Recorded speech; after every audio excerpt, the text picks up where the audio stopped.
विश्वामित्र ने राजा दशरथ से राम और लक्ष्मण को 10 दिन हेतु क्यों मांगा? ऐसा सच आपको किसी ने न बताया होगा, तो आइए जानते हैं क्या कारण है। जब अयोध्यापति महाराज दशरथ के दरबार में यथोचित आसन पर गुरु वशिष्ठ, मंत्रीगण और दरबारीगण बैठे थे, अयोध्यानरेश ने गुरु वशिष्ठ से कहा, हे गुरुदेव, जीवन तो क्षणभंगुर है और मैं वृद्धावस्था की ओर अग्रसर होते जा रहा हूँ। राम, भरत, लक्ष्मण और शत्रुघ्न चारों ही राजकुमार अब वयस्क भी हो चुके हैं। मेरी इच्छा है कि इस शरीर को त्यागने के पहले राजकुमारों का विवाह देख लूं। अतः आपसे निवेदन है कि इन राजकुमारों के लिए योग्य कन्याओं की खोज करवाएं। महाराज दशरथ की बात पूरी होते ही द्वारपाल ने ऋषि विश्वामित्र के आगमन की सूचना दी। स्वयं राजा दशरथ ने द्वार तक जाकर विश्वामित्र की अभ्यर्थना की और आदरपूर्वक उन्हें दरबार के अंदर ले आए तथा गुरु वशिष्ठ के पास ही आसन देकर उनका यथोचित सत्कार किया। कुशलक्षेम पूछने के पश्चात राजा दशरथ ने विनम्र वाणी में ऋषि विश्वामित्र से कहा, हे मुनिश्रेष्ठ, आपके दर्शन से मैं कृतार्थ हुआ तथा आपके चरणों की पवित्र धूलि से यह राजदरबार और संपूर्ण अयोध्यापुरी धन्य हो गई। अब कृपा करके आप अपने आने का प्रयोजन बताइए। किसी भी प्रकार की आपकी सेवा करके मैं स्वयं को अत्यंत भाग्यशाली समझूंगा। राजा के विनयपूर्ण वचनों को सुनकर मुनि विश्वामित्र बोले, हे राजन, आपने अपने कुल की मर्यादा के अनुरूप ही वचन कहे हैं। इक्ष्वाकु वंश के राजाओं की श्रद्धा भक्ति गौ, ब्राह्मण और ऋषि मुनियों के प्रति सदैव ही रही है। मैं आपके पास एक विशेष प्रयोजन से आया हूँ। समझिए कि कुछ मांगने के लिए आया हूँ। यदि आप मुझे वांछित वस्तु देने का वचन दे तो मैं अपनी मांग आपके सामने प्रस्तुत करूं। आपके वचन न देने की दशा में मैं बिना कुछ मांगे ही वापस लौट जाऊंगा।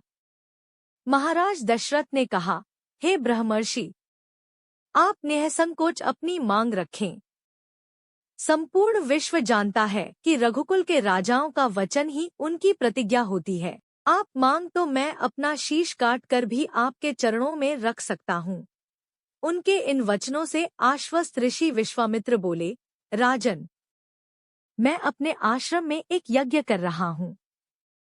इस यज्ञ के पूर्णाहुति के समय मारीच और सुबाहु नाम के 2 राक्षस आकर रक्त, मांस आदि अपवित्र वस्तुएं यज्ञ वेदी में फेंक देते हैं। इस प्रकार यज्ञ पूर्ण नहीं हो पाता, ऐसा वे अनेक बार कर चुके हैं।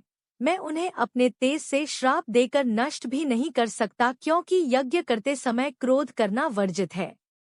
मैं जानता हूँ कि आप मर्यादा का पालन करने वाले ऋषि मुनियों के हितैषी एवं प्रजावत्सल राजा हैं। मैं आपसे आपके ज्येष्ठ पुत्र राम को मांगने के लिए आया हूँ, ताकि वह मेरे साथ जाकर राक्षसों से मेरे यज्ञ की रक्षा कर सके और मेरा यज्ञानुष्ठान निर्विघ्न पूरा हो सके।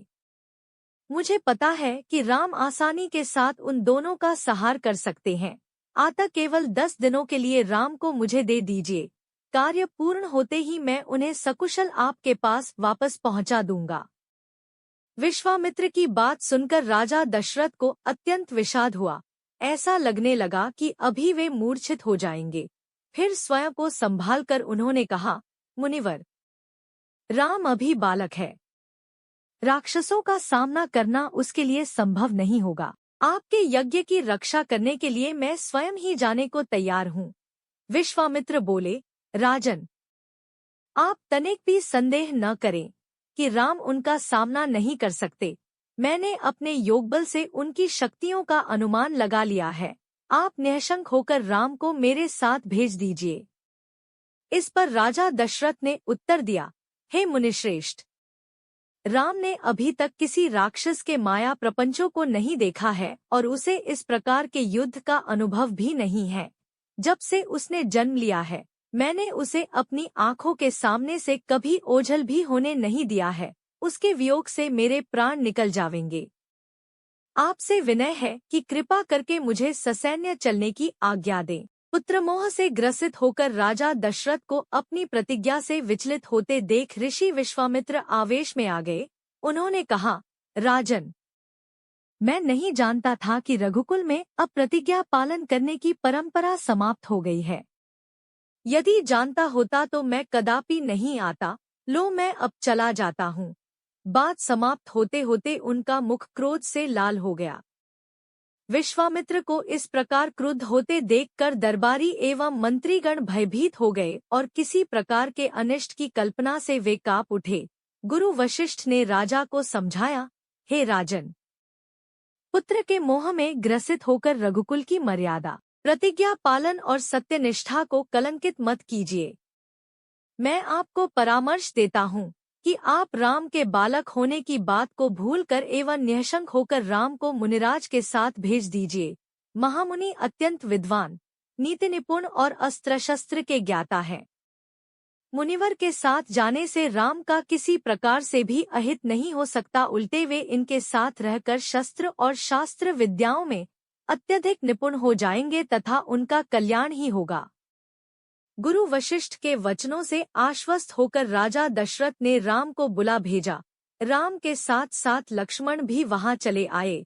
राजा दशरथ ने राम को ऋषि विश्वामित्र के साथ जाने की आज्ञा दी। पिता की आज्ञा शिरोधार्य करके राम के मुनिवर के साथ जाने के लिए तैयार हो जाने पर लक्ष्मण ने भी ऋषि विश्वामित्र से साथ चलने के लिए प्रार्थना की और अपने पिता से भी राम के साथ जाने के लिए अनुमति मांगी।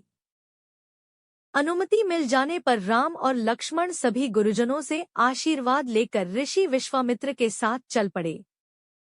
समस्त अयोध्यावासियों ने देख कि मंद धीर गति से जाते हुए मुनिश्रेष्ठ विश्वामित्र के पीछे पीछे कंधों पर धनुष और तरकस में बाण रखे दोनों भाई राम और लक्ष्मण ऐसे लग रहे थे मानो ब्रह्मा जी के पीछे दोनों अश्विनी कुमार चले जा रहे हों।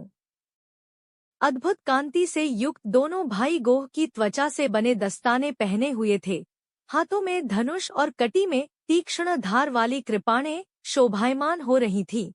ऐसा प्रतीत होता था मानो स्वयं शौर्य ही शरीर धारण करके चले जा रहे हों। लता विटपों के मध्य से होते हुए 6 कोस लंबा मार्ग पार करके वे पवित्र सरयू नदी के तट पर पहुंचे। मुनि विश्वामित्र ने स्नेहयुक्त मधुर वाणी में कहा, हे वत्स, अब तुम लोग सरयू के पवित्र जल से आचमन स्नानादि करके अपनी थकान दूर कर लो, फिर मैं तुम्हें प्रशिक्षण दूंगा। सर्वप्रथम मैं तुम्हें बला और अतिबला नामक विद्याएं सिखाऊंगा। इन विद्याओं के विषय में राम के द्वारा जिज्ञासा प्रकट करने पर ऋषि विश्वामित्र ने बताया, ये दोनों ही विद्याएं असाधारण हैं। इन विद्याओं में पारंगत व्यक्तियों की गिनती संसार के श्रेष्ठ पुरुषों में होती है। विद्वानों ने इन्हें समस्त विद्याओं की जननी बताया है। इन विद्याओं को प्राप्त करके तुम भूख और प्यास पर विजय पा जाओगे। इन तेजोमय विद्याओं की सृष्टि स्वयं ब्रह्मा जी ने की है। इन विद्याओं को पाने का अधिकारी समझकर मैं तुम्हें इन्हें प्रदान कर रहा हूँ। राम और लक्ष्मण के स्नानादि से निवृत्त होने के पश्चात विश्वामित्र जी ने उन्हें इन विद्याओं की दीक्षा दी। इन विद्याओं के प्राप्त हो जाने पर उनके मुखमंडल पर अद्भुत कांति आ गई।